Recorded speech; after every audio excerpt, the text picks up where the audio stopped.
কেমন আছো শিক্ষার্থীবৃন্দ? আশা করি আল্লাহর রহমতে সকলেই ভালো আছো। আজ বিবিএ থার্ড ইয়ার একটি সাবজেক্ট হচ্ছে অ্যাডভান্স অ্যাকাউন্টিং পার্ট 1।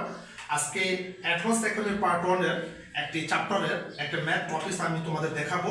তো শিক্ষার্থী কথা না বেরিয়ে চলো আমরা ম্যাথের সমাধানের মধ্যে চলে যাই। তো শিক্ষার্থীবৃন্দ তোমরা হোয়াইট বোর্ডে একটু লক্ষ্য করো, এখানে দেওয়া আছে সেলসের টাকা দেওয়া আছে 1,20,000 টাকা, ইনভেস্ট ক্যাপিটাল দেওয়া আছে 50,000 টাকা, নেট ইনকাম দেওয়া আছে কত 6,000 টাকা। ঠিক আছে, এটা উদ্দীপক।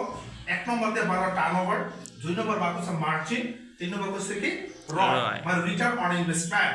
তো প্রথমত শিক্ষার্থীদের 1 নম্বরটা চলে আসি টার্নওভার, টার্নওভার। তো টার্নওভারের সূত্রটা কি শিক্ষার্থী কিন্তু আগে তোমার সূত্র জানতে হবে। তো টার্নওভারের সূত্র হচ্ছে SALS সেলস আর invest invested invested capital invested কি ক্যাপিটাল। ঠিক আছে শিক্ষার্থীবৃন্দ, এই হচ্ছে টার্নওভারের সূত্র। তো টার্নওভারের সূত্র আবার বলি, সেলস ইনভেস্টেড ক্যাপিটাল, সেলস কত আছে 1,20,000 টাকা, সেলস 1,20,000 আর ইনভেস্টেড ক্যাপিটাল আছে কত 50,000 টাকা। ঠিক আছে শিক্ষার্থীবৃন্দ, এখন আমরা এটাকে ভাগ দিব। তো 1,20,000 টাকা আছে, 1,20,000 আমরা 50,000 দিয়ে ভাগ দিব। তো আমার চলে আসছে ধরো 2.4, এটা ভাগ দিলে 2.4। তারপর শিক্ষার্থী একটা কথা মনে রাখবা, যেহেতু এটা টার্নওভার দিয়ে বুঝে সময়, টার্নওভারে কি সময় যখন উত্তর লিখবা এখানে টাইমস কথাটা লিখতে হবে, টাইমস। ঠিক আছে, যদি এমন করো যে পরীক্ষার সময় উত্তর ঠিক লেখো কিন্তু টাইমস কথাটা লেখো, তাহলে তোমার রাইটার অঙ্কটা কেটে দিবে। সো তোমাদের লক্ষ্য রাখতে হইব উত্তরের শেষে টার্নওভার ক্ষেত্রে টাইমস লিখতে হইব, টার্নওভার ক্ষেত্রে টাইমস। আশা করি বুঝতে পারছো। এবার 2 নম্বরটা চলে এসো শিক্ষার্থীবৃন্দ। 2 নম্বর মার্জিন, MARGIN মার্জিন। এবার শিক্ষার্থীবৃন্দ মার্জিনের সূত্রটা একটু খেয়াল করো।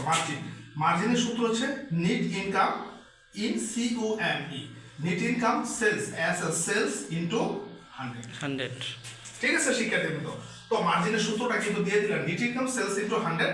তো নেট ইনকাম আছে কত, নেট ইনকাম আছে 6,000 টাকা, আমরা এখানে 6,000 বসালাম।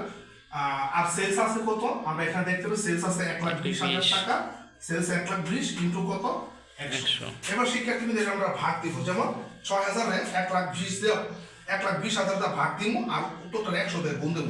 তার মানে আমার চলে আসছে কত 5। ঠিক আছে শিক্ষার্থীবৃন্দ, 5 চলে আসছে, যেহেতু 6টা ভাগ 100 1,20,000 দিয়ে গুণ, ওই ফলে 100 দিয়ে গুণ দিলে 5। এবার স্যার এর ক্ষেত্রে শিক্ষার্থী পার্সেন্ট কথা লিখতে হবে, পার্সেন্ট কত লিখতে হবে কারণ 100 আছে, অর্থাৎ এটা দিয়ে বুঝালাম মার্জিনের ক্ষেত্রে পার্সেন্ট লিখতে হবে। যদি পরীক্ষার সময় এমন করে উত্তর হইছে ভুলে পার্সেন্ট হলো, তখন অঙ্কটা কিন্তু রাইটার তোমাকে কেটে দিবে।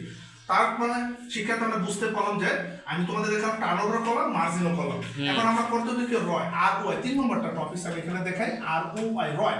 তো রয়ের পুনরূপ হচ্ছে রিটার্ন অন ইনভেস্টমেন্ট। তো রয়ের সূত্র হচ্ছে turnover, TURN turnover into margin, MARGIN margin.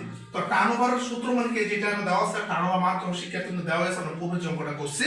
তো টার্নওভার সূত্র 2.4। তো আমরা লিখলাম 2.4 আর মার্জিন কত আছে 5। মার্জিন কত আছে, মার্জিনের ডেটা আছে কত শিক্ষার্থীবৃন্দ 5।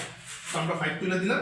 এবার শিক্ষার্থী এটা গুণ দিয়ে আমরা 2.4 এনা পার্সেন্ট আছে, আমরা পার্সেন্ট দিলাম 2.4 গুণ 5, বাস আমার চলে আসছে কত 12। ঠিক আছে শিক্ষার্থীবৃন্দ, তো আমরা 12 চলে আসছে, এটা তুমি পার্সেন্ট একটা যেহেতু এটা গুণ দিছি। তার মানে শিক্ষার্থীবৃন্দ আমরা এটা বুঝতে পারলাম যে রয় করতে হবে, রয়ের সূত্রে টার্নওভার মার্জিন।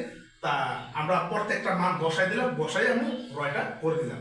তবে শিক্ষার্থীবৃন্দ তোমাদের একটা কথা বলি, যদি পরীক্ষার সময় তোমার টার্নওভার মার্জিন করতে হয় না, শুধুমাত্র রয় করতে বলছি, তো রয় করতে হলে টার্নওভার মার্জিনটা করে নিবা। কেন করবো, কারণ রয়ের সূত্র কি টার্নওভার মার্জিন, অর্থাৎ তো রয়টা মোস্ট ইম্পর্টেন্ট একটা ম্যাটার, মানে একটা টপিক। তো শিক্ষার্থী তোমরা হোয়াইট বোর্ডে দেখতে পাচ্ছ আমি কিভাবে এটা সলিউশন করছি। তো যারা শিক্ষার্থী আছো তোমরা দেখতে পারো, যেহেতু তোমাদের আগামী 29 তারিখে পরীক্ষা, এই অঙ্কটা দেখো, তোমরা এখানে খাতা কলমটা প্র্যাকটিস করো, আশা করি তোমাদের উপকার আসবে। হোয়াইট বোর্ডে দেখতে পাচ্ছ। তো শিক্ষার্থীরা আজকে এই পর্যন্ত থাকবে, আমি মামুস, আগামী ক্লাসে নতুন কোনো টপিক নিয়ে হাজির হবো। আজকে এই পর্যন্ত থাকবে, আল্লাহ হাফেজ।